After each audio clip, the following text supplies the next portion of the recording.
Être une bonne compagnie pour soi, c'est quoi? Être une bonne compagnie pour soi, premièrement, c'est être capable de voir quand on est en train de se juger, parce que c'est un truc qu'on fait énormément, même quand on constate que c'est beaucoup les autres qu'on juge.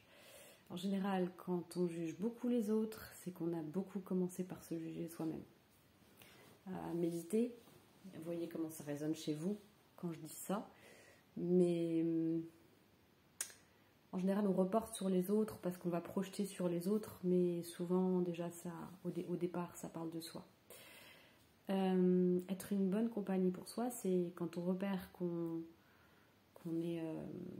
se juge, accepter que pour l'instant c'est à peu près ce dont on est capable de faire et on est peut-être capable d'autre chose aussi, mais n'empêche que ça c'est vraiment ce qui ressort le plus. Donc avoir beaucoup d'acceptation, de bienveillance par rapport à cette donnée-là.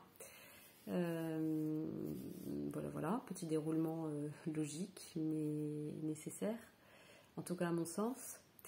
Être une bonne compagnie pour soi, c'est commencer à comprendre qu'il n'y a pas de hasard. Alors ça va dépendre de nos croyances, de notre foi, mais moi, au fur et à mesure que je grandis, que je vieillis même, je comprends, je ressens à quel point rien ici-bas n'est fait pour me nuire, pour me faire payer quoi que ce soit. C'est surtout une forme de logique énergétique, et puis c'est aussi une manière de me remettre face à ce que j'ai du mal à saisir, face à ce que je veux peut-être pas voir alors que ça me ferait du bien de le voir. Et voilà, il y a pas... Il y a toujours un sens, quoi. Même si je peux pas toujours comprendre le sens, il y a toujours un sens profond.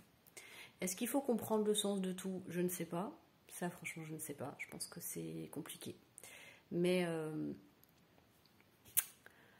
à méditer. Être une bonne compagnie pour soi, c'est comprendre que je vois le monde à travers mes propres filtres.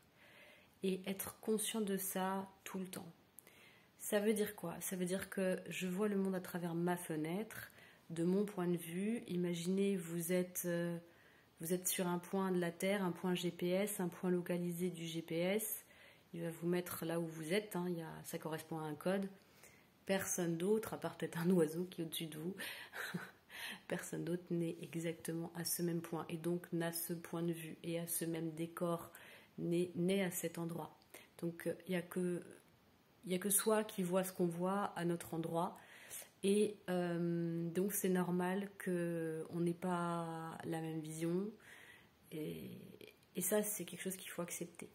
Et ce qu'il faut comprendre, c'est que du coup, quand l'autre il dit qu'il voit ça, ça ou ça, il a peut-être pas forcément tort, mais il n'a pas le même point de vue que moi.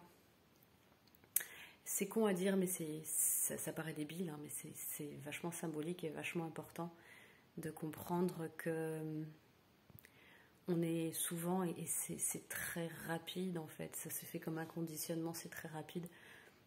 On a très vite tendance à penser que l'autre il déconne complètement en fait, hein. Ou alors, quand on a l'esprit critique à l'inverse, on a tendance parfois à penser qu'on est systématiquement, nous, à côté de la plaque.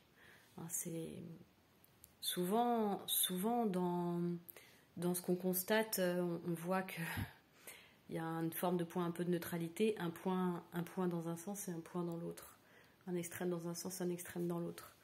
Et quand ça ne concerne pas l'extrême intérieur, ça concerne l'extrême extérieur. Je ne sais pas si vous voyez ce que je veux dire, mais voilà. Ensuite, être une bonne compagnie pour soi. Oui, alors en quoi ce truc que je viens de vous dire, c'est être une bonne compagnie pour soi?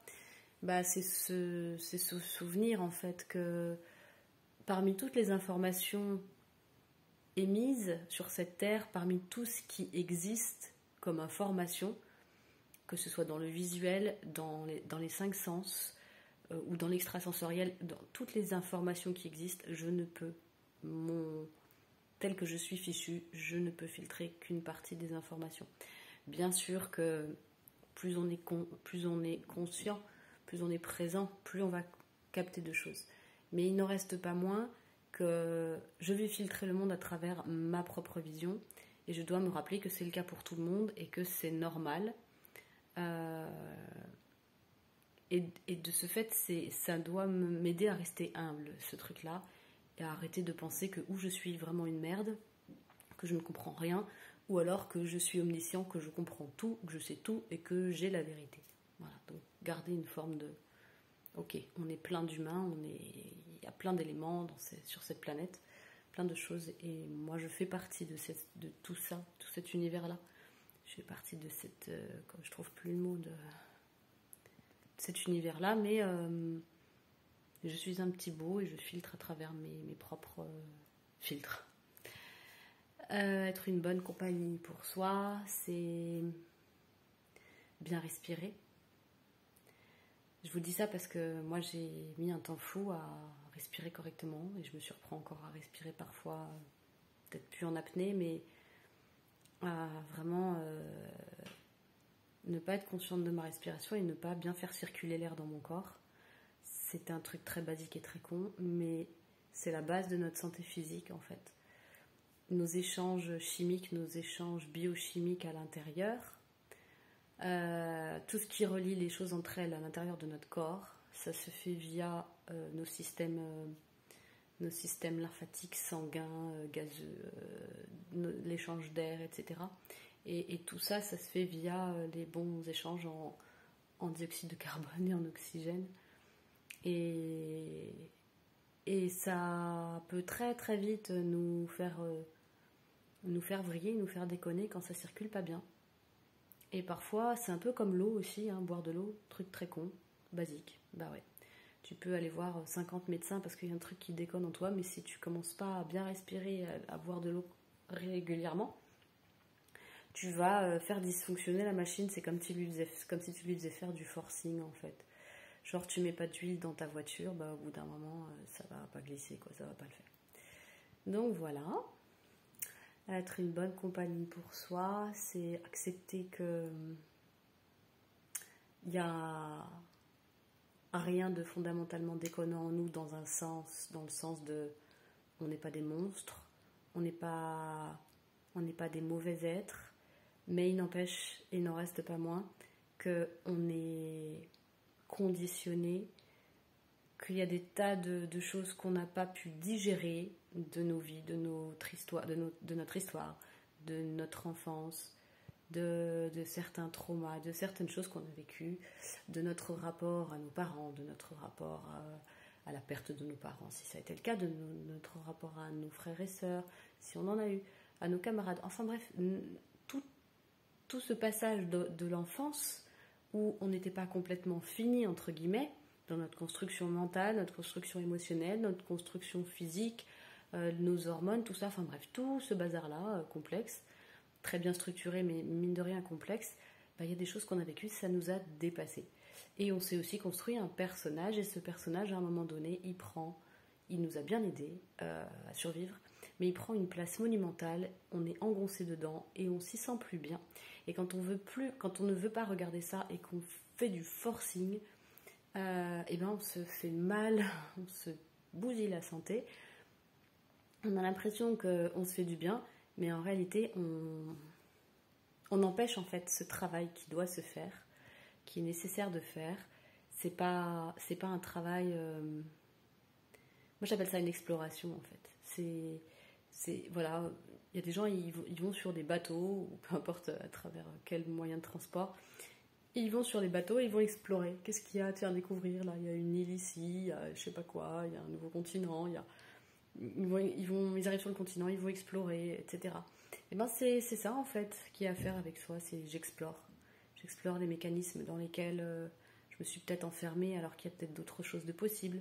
J'explore comment ils font certains autres face aux mêmes situations que moi. Est-ce qu'il n'y a qu'une manière de fonctionner par rapport à cette situation? Est-ce qu'il n'y a qu'une seule manière de voir les choses?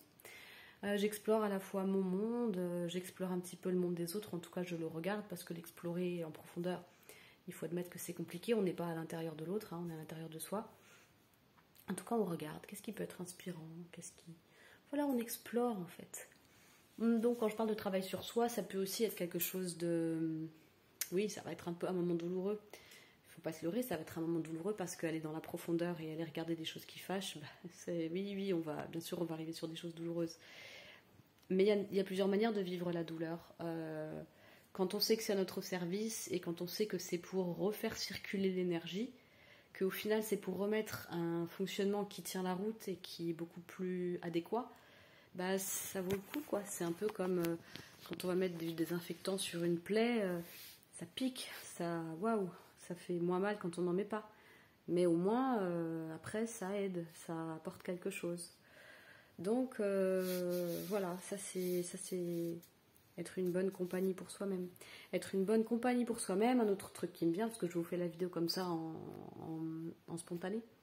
J'essaie de penser un petit peu à moi, ce que j'essaie de mettre comme ingrédient dans ma vie. Mince, du coup ça m'est passé. Être une bonne compagnie pour soi, oui c'est ça. C'est accorder du temps à différentes choses et ne pas se consacrer qu'à une seule chose. Ne pas être bloqué que sur une seule sphère, une seule chose, et se consacrer du temps à soi, ça c'est important. Consacrer du temps à son travail psychologique, spirituel, consacrer du temps à ses loisirs, les choses qui nous nourrissent, qu'on aime faire, qui nous agrémentent la vie, qui nous font du bien. Consacrer du temps aux personnes avec qui on a choisi de vivre nos vies, consacrer du temps à nos amis, à notre famille, si on s'entend bien avec notre famille. Alors, il y a plusieurs sortes de familles, hein. Pour moi, il y a la famille de sang et il y a la famille qu'on a choisie, la famille de cœur. Parfois, la famille de cœur et la famille de sang, c'est la même chose. Ça, c'est cool quand c'est comme ça. C'est tout, c'est comme ça. Après, on voit, mais consacrer du temps à aller dans la profondeur de ses blessures, effectivement. Aller regarder qu'est-ce qui fâche à l'intérieur, et puis donner de l'amour à ce qui fâche à l'intérieur. C'est très important. Pourquoi ? Parce qu'on peut pas donner, on peut pas changer quoi que ce soit sans lui avoir accordé de l'intérêt, de l'attention et donc de l'amour. Être une bonne compagnie pour soi, c'est comprendre que je ne peux changer que ce qui me concerne et je ne peux pas changer les autres. Ça fait mal, mais c'est comme ça. Et si toutefois on arrive à faire changer les autres, vérifions bien que c'est bien en accord avec eux-mêmes et ce qu'ils sont. Et réellement, est-ce que c'est au service d'une relation nourrissante et libre ? Est-ce que c'est vraiment bien fondé ? Parce que est-ce que chacun a besoin exactement des mêmes ingrédients et de la même chose ? Si on veut par exemple faire adhérer à quelque chose auquel nous on adhère parce que ça nous fait du bien, est-ce que réellement il n'y a pas une possibilité que lui ou elle, cette personne en fait, elle pour arriver à un même point de bien-être ou de compréhension ou de sagesse, ce soit pas un autre chemin qui l'y aide en fait. Qui on est pour savoir ça ? Ça c'est une vraie question. Voilà. Alors, autre chose. Être une bonne compagnie pour soi-même, c'est savoir être à l'écoute de ses limites. Quelles sont mes limites qui ne sont pas forcément les mêmes que celles de l'autre? À quel moment je dépasse mes limites pour faire plaisir à l'autre ou pour ne pas être rejetée, pour rentrer dans le rang, pour éviter parce que je crains quelque chose, parce que réellement je suis dans une situation où je suis dans la crainte. Bon, à quel moment en fait je ne suis pas à l'écoute de moi, peu importe pour quelle raison, soit parce que je n'ai pas assez de considération pour moi, soit parce que j'ai peur, soit parce que je ne m'en rends absolument pas du tout compte, parce que je suis plus du tout à l'écoute de moi, je ne ressens même plus, je sens même pas que je dépasse ma limite, parce que c'est vrai qu'il y a des gens qui ne sentent pas qu'ils dépassent leurs limites. Et si je me permets de le dire, c'est parce que moi, ça a été longtemps mon cas. Ou alors, finalement, à bien regarder, quand c'est comme ça, on peut nous embarquer n'importe où. On peut nous faire n'importe quoi. Et ça, c'est très, très dur à vivre et déstabilisant quand on se rend compte que on s'est retrouvé à vivre, à œuvrer pour le rêve de l'autre, parce qu'on n'a pas été à l'écoute de nos limites en fait. On a fait ce que l'autre voulait qu'on fasse, on a nourri le rêve de l'autre, moi j'appelle ça nourrir le rêve de l'autre, et notre rêve à nous, notre vécu à nous, notre mission à nous, bah, elle est passée à l'as. C'est un peu con quand même. Petit aparté à ce sujet, et je remercie beaucoup André Lemoine qui m'a aidé à comprendre cette petite subtilité par rapport aux limites. Une limite, on la sent dans notre corps et on la sent dans le présent.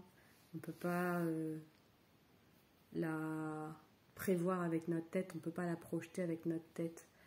Et c'est ce qu'on passe notre temps à faire beaucoup. Hein. On prévoit que telle chose on ne supportera pas parce que c'est dans notre idée qu'on ne supportera pas, ou qu'on supportera et qu'on va même adorer et que c'est exactement ce qu'il nous faut et que c'est fait pour nous. Puis en réalité, quand on le vit, bah non. Tout ça, ça peut s'inverser en fait. Donc c'est dans le moment qu'on peut connaître notre limite et que c'est un grand oui ou un grand non, ou un petit oui ou un petit non, ou un ajustement. Mais se rappeler en fait que écouter notre limite, ça n'est pas faire un gros fuck à l'autre en fait. Hein. C'est pas dire non, je t'emmerde à l'autre, c'est juste bah, je me respecte, je m'écoute. Je suis pas là pour t'embêter, je suis pas là pour te nuire, je suis pas là pour te provoquer, mais je suis juste là pour m'écouter parce que c'est important que je m'écoute, parce que si je m'écoute pas, qui va le faire? Et puis si chacun ne prend pas soin de lui et qu'on attend de l'autre qu'il prenne soin d'un autre, vous voyez pas l'embrouille. Enfin, je veux dire, on peut pas prétendre savoir ce qui est bon pour l'un et pour l'autre. Et si la personne A elle s'occupe de la personne B, que la personne B elle s'occupe de la personne C, etc., etc. Et, enfin, il faut vraiment qu'on regarde et qu'on arrive à vraiment voir clair sur le fait que c'est n'importe quoi. Et pourquoi on fait ça? Bah parce qu'on nous a dit depuis petit que c'est pas bien d'être égoïste et qu'il faut pas penser à soi, qu'il faut penser aux autres. Non, il faut penser à soi et aux autres. Mais si on pense pas à soi en premier, bah en fait, on va pas se remplir, on va pas être nourri, on va pas être en paix, on va être bancal. Et si je suis bancal, l'énergie que je vais envoyer, elle va pas être nourrissante de toutes les manières. C'est pas pour rien hein, qu'on dit dans les avions, j'aime bien cette symbolique. Dans les avions, on dit d'abord vous mettez votre masque à gaz et d'abord vous vous protégez, vous vous mettez en situation de survie, vous en premier pour pouvoir après vous occuper des autres. Et tu mets d'abord ton masque et après tu le mets à ton enfant s'il n'est pas capable de le faire lui-même. C'est vachement parlant. Voilà, voilà. Être une bonne compagnie pour soi, c'est aussi se remercier pour tout ce qu'on a réussi à faire jusqu'à présent, même si on peut constater qu'on n'a pas toujours fait des trucs super. Souvent on regarde en arrière, on se dit mais putain, mais si j'avais su, si machin, si truc, j'aurais fait ça. Bah si tu l'as pas fait, c'est que tu n'avais pas les moyens à ce moment-là, ou que ça t'a pas traversé l'esprit, ou que t'étais pas assez mûr pour, ou que tu pensais autre chose, et que dans ce cas, bah, t'as fait par rapport à ta croyance et ta pensée, et que ayant celle-ci, même si t'en as changé, et que c'est une bonne chose que t'en aies changé, bah à ce moment-là, c'est pas cette vision-là, t'avais autre chose, t'avais les ingrédients que t'avais le bagage que t'avais à ce moment-là, donc t'as fait avec ce que t'avais, point. Donc c'est vraiment être capable d'aller regarder son passé avec beaucoup d'amour toujours, avec une grande résilience, et ça n'empêche pas d'avoir un esprit critique bien entendu, mais qui dit esprit critique dit esprit analytique, mais pas jugeant. L'idée c'est pas de se taper dessus. Donc être une bonne compagnie pour soi, c'est être capable de voir son passé et de l'appréhender, de le digérer et de l'aimer tel qu'il est, en se donnant les moyens par rapport à ce qu'on a compris, de vivre pas à pas, petit à petit, aujourd'hui, avec la nouvelle direction qu'on se donne.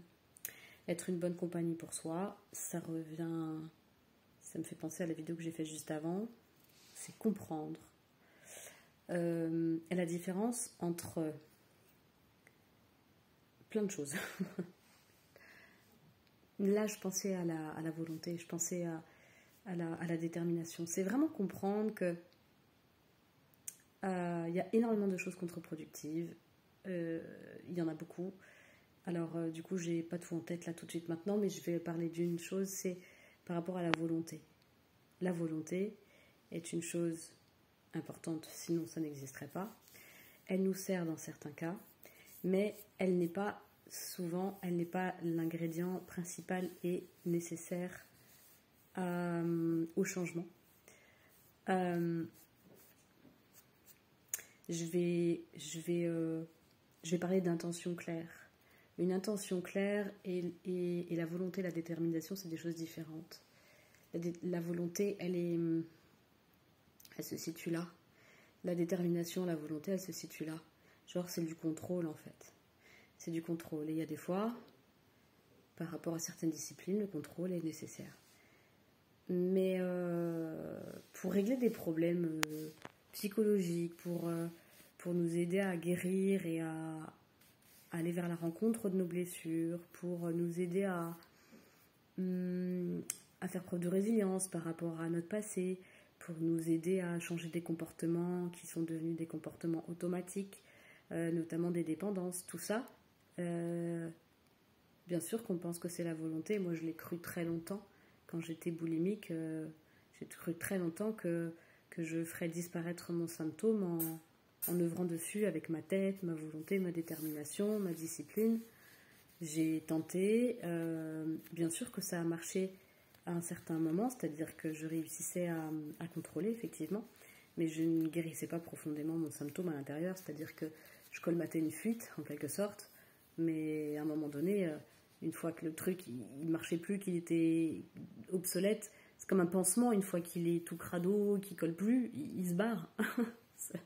Ça marche pas très longtemps et c'est assez déroutant de voir à quel point d'un coup d'un seul on peut se rendre compte que ça marche pas, mais ça fait bien mal en fait. Voilà, ça marche en complément d'un autre ingrédient de base. Voilà. Et cet ingrédient de base, c'est quoi? C'est une bonne question. Ça vient du cœur, ça vient des tripes. Et ça vient de la foi. Ça vient de la foi et ça vient de... moi, j'ai envie de dire de beaucoup de compréhension. Beaucoup de compréhension et d'écoute de soi et de bienveillance envers soi et de compréhension des enjeux du monde, un petit peu, je dirais des lois universelles. Des lois universelles. Des choses qui vont de soi, mais qu'on nous a certainement pas appris à l'école. Voilà, je ferai peut-être une vidéo un peu plus en détail là-dessus. Vous voyez comment ça résonne chez vous, hein. Après, c'est pas des vérités générales, hein. Si ça vous parle, ça vous parle. Si vous vous dites, elle est complètement à côté de la plaque, vous vous dites que je suis à côté de la plaque, hein. C'est tout, il n'y a pas grand-chose à changer. Moi, je vous livre mon expérience de comment je fais pour être en paix avec moi et pour être heureuse d'être dans ma peau et pour avoir envie de continuer à passer tout ce temps de vie H24 avec moi-même en fait. Sans me prendre ni pour Dieu ni pour une merde. C'est tout simplement ça en fait. C'est pour être juste bien en place en fait, avec humilité. Je suis humaine, je suis heureuse d'être dans ma peau, je suis heureuse d'être moi et j'ai bien conscience que comme plein d'éléments sur cette terre, j'apporte des choses géniales et j'apporte pas toujours des choses géniales. Voilà, c'est comme ça.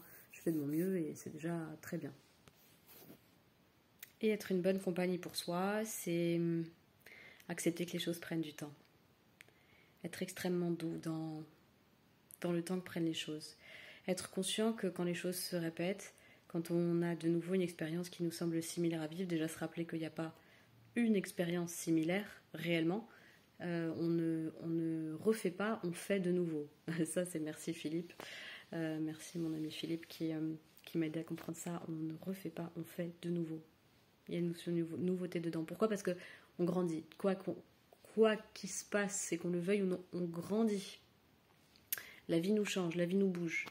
Elle nous traverse et elle nous bouge. Nos émotions nous traversent et elles nous bougent, elles nous informent, qu'on le veuille ou non.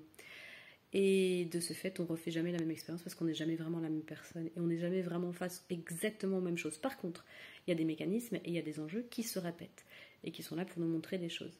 Et c'est normal en fait qu'on revive des choses, qu'on ait l'impression de revivre des choses. Mais on les vit souvent, on les vit avec un nouveau niveau de conscience. Et donc, être une bonne compagnie pour soi, c'est réaliser que, bah voilà, ouais, ça fait partie du chemin en fait. Le chemin, il fait que, bien sûr, au bout d'un moment quand même, c'est cool quand tu arrives à un point où la chose, elle s'est intégrée. Mais ça prend du temps. Ça prend du temps. C'est être conscient et vraiment, je dirais, soulagé du fait que ça prend du temps. Du temps, du temps, du temps et encore du temps. Et donc, apprécier le chemin et faire avec ce temps que ça prend. Et continuer, accepter les cycles, être doux avec soi. C'est à la fois être exigeant et à la fois être doux avec soi. Ça paraît paradoxal, mais c'est possible. La compréhension de l'importance de se déconditionner, ça c'est primordial et c'est une forme d'exigence. Et la douceur de bah ouais, je suis un humain et ça va se faire pas à pas, couche après couche, seconde après seconde, mais ça va se transformer en mois et en années, tout ça. Et même peut-être que ça se fera pas tout dans cette vie-là aussi. Et puis accepter en fait que chacun fait comme il peut et qu'on est obligé de fréquenter personne et que quand on fréquente quelqu'un, l'idéal c'est de le prendre quand même comme il est. Ça ne nous empêche pas de donner nos limites, comme je le disais tout à l'heure. On a le droit de donner nos limites, c'est même plutôt sain. Mais être conscient qu'on ne pourra pas le changer et que si on s'occupe correctement de soi, ben on sera bien aligné, bien tranquille et on aura peut-être des douleurs de par les défis qui nous arrivent, mais on ne va pas se rajouter une couche de souffrance en plus à lutter, à dire non et à vouloir absolument agir sur ce sur quoi on n'a aucun pouvoir. Et enfin, parce que je vais terminer, la vidéo est longue, être doux et bienveillant avec soi, c'est comprendre qu'on est fait de plein de choses. On est fait de plein de facettes.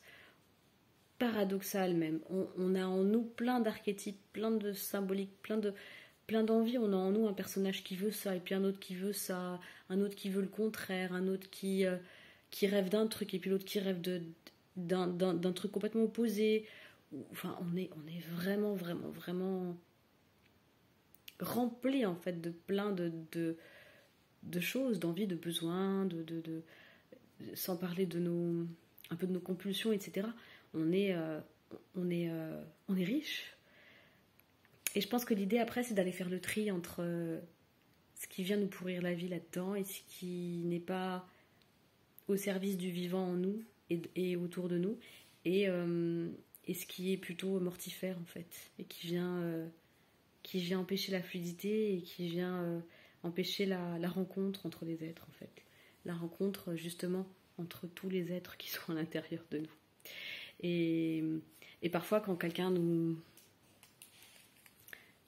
vient nous piquer là où ça fait mal, alors faut pas forcément tout encaisser, tout accepter, tout, mais agir c'est normal, c'est bien, mais accepter dans le sens de il y a pas de hasard, c'est aussi intéressant d'aller regarder. Voilà, et puis sortir des idées toutes faites, c'est aussi une bonne chose. Voilà, et ben je crois que c'est fini. Non, j'ai pas fini, il y a encore plein de choses à dire, mais c'est des éléments très importants selon moi. Et voyez comment ça résonne chez vous. Et puis je vous dis à bientôt. Ciao.